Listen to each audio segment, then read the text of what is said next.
Ashamaa harka fuunee akkam jirtan kabajamtoota daawwattoota Xirrovaayini. Xirrovaayini subscribe, like, share godhuudhaan nu gargaara isiniin jenna. Ijoolleen tun akkuma beekamu dargaggoota Xirrovaayini draamaa hedduu qabattee isinii dhufaa jirti. Kanaafuu Xirrovaayini subscribe, like, share godhuudhaan akka nu cinaa dhaabbattan karanumaan isinii dhaama. Egaa daawwattoota keenya akkuma buleessa kan jeejee waa'ee Xirrovaayini isinii ibsee ture. Xirrovaayini jechuun Xirroo jechuun gabaabumatti lafa seenaa qabdu, lafa elemoo galtoota sitti lolaa ture, lafa awwaalchisaa sitti ta'e.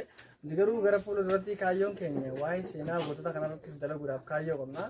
Kanaaf uummanni Oromoo chaanaala keenya kana subscribe, share, like nu godhuudhaaf akka nu gargaartaniin isiniin jaa.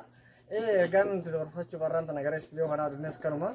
Uummanni Oromoo wal bira dhaabbannuun jaa chaanaala keenya kana akka guutuuf nu gargaaraan isiniin jaa.